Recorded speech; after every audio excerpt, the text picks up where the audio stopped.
کوئی موضوع ہو تو اس پر بحث ہوتی ہے، وہ اللہ تاریخی مناسبتیں پیش کی جاتی ہیں، اور تاریخ کو دہرانے کا مقصد یہ ہوتا ہے کہ تاکہ ہم تاریخ سے عبرت حاصل کریں۔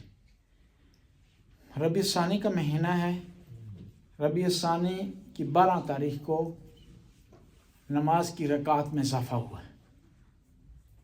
اللہ کے رسول جب تشریف فرما تھے مکہ میں تو 5 وقت کی جو نمازیں تھیں وہ ہر وقت کی 2 رکعت نماز تھی۔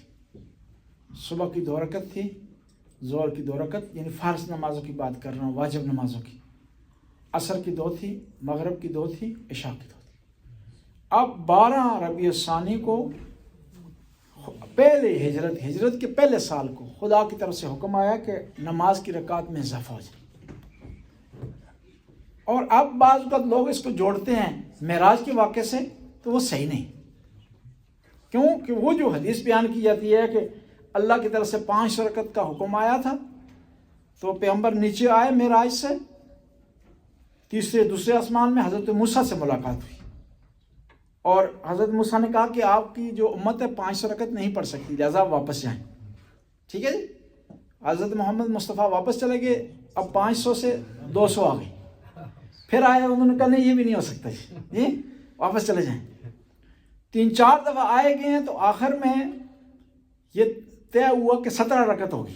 نہیں، ایسا معاملہ نہیں، کیونکہ یہ حدیث گھڑی ہے ان لوگوں نے کہ جو کہ حضرت موسیٰ کو اپنا نبی مانتے ہیں، اور اس قسم کی جو احادیث ہوتی ہیں ان کو کہا جاتا ہے اسرائیلیات، یعنی ایسی احادیث جو یہودیوں نے گڑھی ہیں اور اسلام میں داخل کر دی ہیں، انہیں اسرائیلیات کہا جاتا ہے۔ کیوں؟ اس سے ثابت ہوتا ہے کہ ہمارے نبی کو علم نہیں تھا کہ ان کی امت کتنی رکعت نماز پڑھ سکتی ہے، حضرت موسیٰ کو علم تھا، اور انہوں نے ان کی رہنمائی کی اور گائیڈنس دی، تو تب معاملہ حل ہوا۔ اور پھر مسلمانوں کو بھی حضرت موسیٰ کا احسان مند ہونا چاہیے۔ کیوں کہ اگر موسیٰ مشورہ نہ دیتے، وہاں پر رکاوٹ نہ ڈالتے، بارگیننگ نہ کرواتے، جی توڑ جوڑ سے کہتے ہیں نا جی بارگیننگ، جی بارگیننگ نہ کراتے، نوش میں پروتنگ کہتے ہیں شاید، جی وہ نہ کرواتے تو آج 500 رکعت آپ کو پڑھنی پڑتی۔ یعنی کیا ہے؟ یہودیوں کا آپ پر احسان ہے نہیں، اللہ کی طرف سے پہلے 2 رکعت تھی، اور 1 ہجری کو 12 ربیع الثانی کو خدا کی طرف سے حکم ہوا کہ رکعت میں اضافہ کیا جائے۔ صبح کی وہی 2 رکعت رہیں، اور ظہر، عصر، مغرب اور عشاء میں اضافہ ہو گیا۔ اور یہ بھی یاد رکھیں جو الہی احکام ہے نا، وہ بالتدریج آئے ہیں، گریجولی آئے ہیں، آہستہ آہستہ آئے ہیں، تاکہ مسلمان اس کو محسوس نہ کرے۔ دیکھیں نا، رمضان کے روزے جب واجب ہوئے تھے اس سے پہلے مسلمانوں کے لیے بعض دنوں کے روزے تھے، ٹھیک ہے، رمضان میں آہستہ آہستہ 1 مہینے کے روزے لاگو کیے گئے۔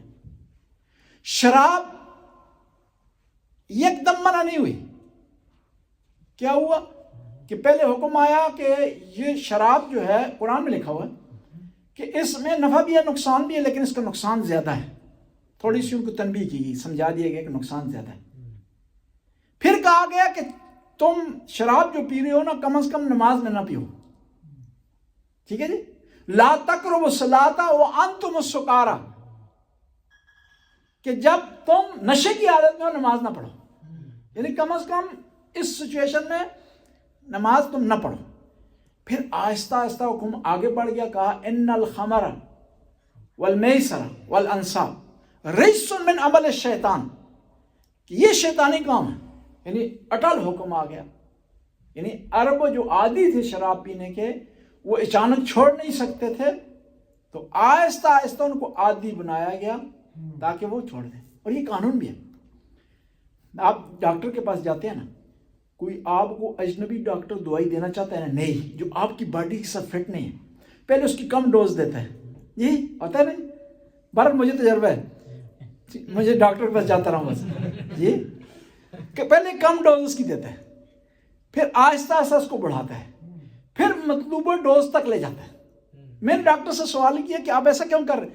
وہ کہنے لگا کہ شاید یہ دوائی آپ کے بدن سے ساتھ موافقت نہ کرے، ریئیکشن کر جائے، کم ڈوز ہوگی تو ریئیکشن کم ہوگا، زیادہ بے ہوش ہوں گے آپ، جی گر جائیں گے۔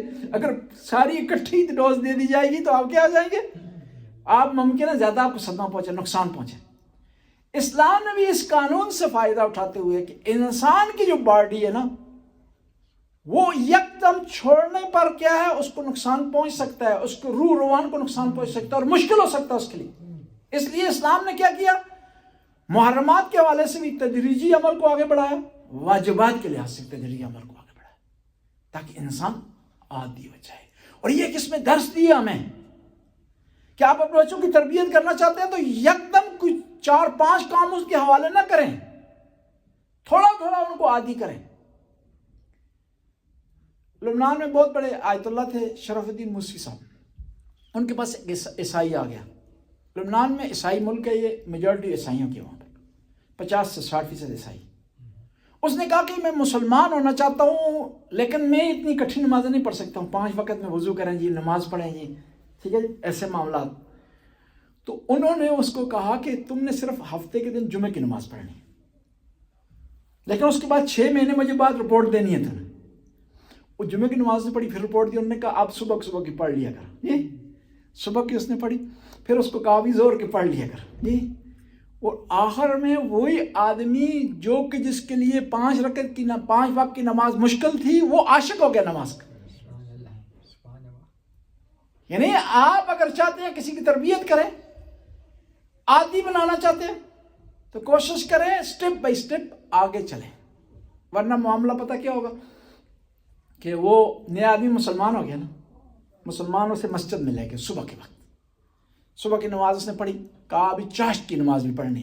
ہمارے برادران اہل سنت میں ایک نماز چاشت ہوتی ہے جو پڑھتے ہیں سورج نکلنے کے بعد، ٹھیک ہے، اسے نماز اشراق بھی کہتے ہیں اہل سنت، یہ سورج چڑھنے کے بعد پڑھتے ہیں، وہ پڑھی گئی۔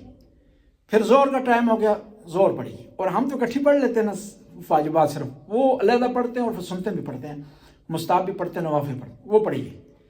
عصر کی جو ہے وہ ٹائم ہو گیا، وہ پڑھ لی گئی۔ اب اس کو یہیں بیٹھو تھوڑی تاکہ بات کرتے ہیں تاکہ مغرب کا ٹائم بھی ہو جائے، مغرب کے ٹائم مغرب بھی اس نے پڑھی۔ پھر اس کو عشاء کی پڑھائی، کہا ابھی ٹھہر جائے، ابھی صلاۃ اللیل نماز شب تہجد کا ٹائم بھی ہو گیا، ٹھیک ہے جی، تہجد بھی اسے پڑھائی۔ تو اب پر باش ہوا نا، وہ چلا گیا، تو اب گھر چلا گیا وہ، تو اس نے کہا کہ ایسے اسلام سے میں فارغ ہوں جی۔ صبح کے وقت اس کو آواز دی کہ آؤ پھر چلتے ہیں، اس نے کہا کل والی روٹین ہوگی، اس نے کہا کل، کہا پھر مجھے اس اسلام کی ضرورت نہیں ہے۔ یا وہ مشہور معروف مثال ہے، کہتے ہیں کہ ایک آدمی نیا مسلمان ہو گیا، اس کو لے گئے مسلمان تراویح پڑھنے میں، ٹھیک ہے، تراویح میں جو ہے وہاں پڑھی گئی سورہ بقرہ، قرآن کی سب سے لمبی سورت۔ بقرہ کا معنی ہوتا ہے گاؤ، اور اس کو تو پتہ نہیں تھا نا، نیا مسلمان تھا، وہ ترجمے سے سمجھتا تھا گائے کی صورت ہے جی۔ تو اس نے پڑھی تو بڑا تھک گیا، دوسرے دن جانے کے لیے تیار ہوا تو پہلے اس نے سوال کیا کہ بتائیں کہ آج کون سی صورت پڑھی جائے گی؟ انہوں نے کہا آج فیل پڑھی جائے گی۔ فیل کہتے ہیں ہاتھی کو۔ اس نے کہا کل جو بکرا پڑھی گئی تھی تو میرا حال ہے آج ہاتھی پڑھی جائے گی، پتہ نہیں کیا حال ہوگا میرا۔ پر اسلام سختی کا دین اور مذہب نہیں ہے، پیار اور محبت کا مذہب ہے، آسانی کا مذہب ہے، سختی کا مذہب نہیں ہے، پریشانی کا مذہب نہیں۔ یعنی آپ 24 گھنٹے ہیں، صرف 5 وقت آپ نے نماز پڑھنی، 24 گھنٹے، اس کے مقابلے گھنٹوں کو مقابلے منٹ آپ خدا کے راستے میں واجب ہے آپ کے لیے خرچ کریں۔ زیادہ ٹائم آپ کا اپنی لائف کے لیے ہے، کمائی کے لیے ہے، بچوں کو دینے کے لیے، سوشل لائف گزارنے کے لیے، صرف 5 وقت میں آپ نے پڑھنا ہے، اور وہ بھی زیادہ سے زیادہ ہر نماز زیادہ کرو تو 5 منٹ ہے، 25 منٹ ہے، 30 منٹ آپ لگا لیں۔ یعنی اسلام یہ ہمیں سکھاتا ہے کہ آپ کی زندگی میں بیلنس ہونا چاہیے، افراط و تفریط نہیں ہونی چاہیے۔ اللہ کے رسول کی بارگاہ میں خواتین کچھ حاضر ہوئی، کہا ہمارے جو شوہر ہیں مسجد میں جا کر بیٹھ گئے اور گھر نہیں آ رہے، نماز پہ نماز پڑھی جا رہے جی۔ تو شاید وہ خواتین سے بیچارے تنگ ہو گئے ہم سے وہاں جا کر۔ وہ پچھلے رمضان میں خاتون میں فون کیا، پہلے میں واقعہ بتا چکا ہوں، تو اس نے کہا کہ جو آدمی جان بوجھ کر روزہ کھائے اس کا کفارہ کیا ہے؟ میں نے کہا غلام آزاد کریں یا 60 دن روزے رکھیں یا 60 غریبوں کو کھانا کھلائیں۔ وہ کہنے لگی کہ غلام اس وقت میں نہیں ہے، کیا کریں؟ میں نے کہا شوہر کو آزاد کر دو. یہ بیچارہ غلام جی کب آ رہے ہو کب جا رہے ہو, کھانا تم نے کھایا ہے نہیں کھایا, جلدی سو گئے ہو آج دیر سے آ گئے ہو جی. وہ خواتین کا مسئلہ یہ, خواتین پہنچ گیا اللہ کی بارگاہ میں, اللہ کے رسول کی بارگاہ میں, کہا یا رسول اللہ یہ ہمارے شوہر مسجد میں جا کر بیٹھ کے, ٹھیک ہے, یعنی وہ سائڈ پہ بیٹھ کے نہ سناتے نہ پریشان ہوا جی جی یہ باتیں نہیں سننے پڑ. تو اللہ کے رسول نے انہیں ڈانٹا, کہا اسلام میں ربانیت نہیں ہے, اسلام میں بیلنس ہے عبادت میں, میانہ روی ہے, افراد و تفرید نہیں ہے. یہ بھی نہیں ہے کہ آپ فرض نمازیں چھوڑ دیں, یہ بھی نہیں ہے کہ 24 گھنٹے نمازیں آپ پڑھتے رہیں اور کسی کا خیال نہ رکھیں. پیغمبر نے فرمایا کہ اسلام یہودیزم کی طرح نہیں ہے, دوسرے مذاہب کی طرح نہیں ہے کہ صرف عبادت ہو اس میں, یعنی مراد یہ کہ صرف نمازیں ہوں, بلکہ کیا ہے کہ آپ سوشل لائف گزار کے آپ کا ہر عمل عبادت ہو سکتا ہے, بشرطے کہ نیت آپ کی صحیح ہو, نیت آپ کی خالص ہو. بعض اوقات ممکن ہے ایک عمل 2 آدمی کر رہے ہوں, نیت دونوں کی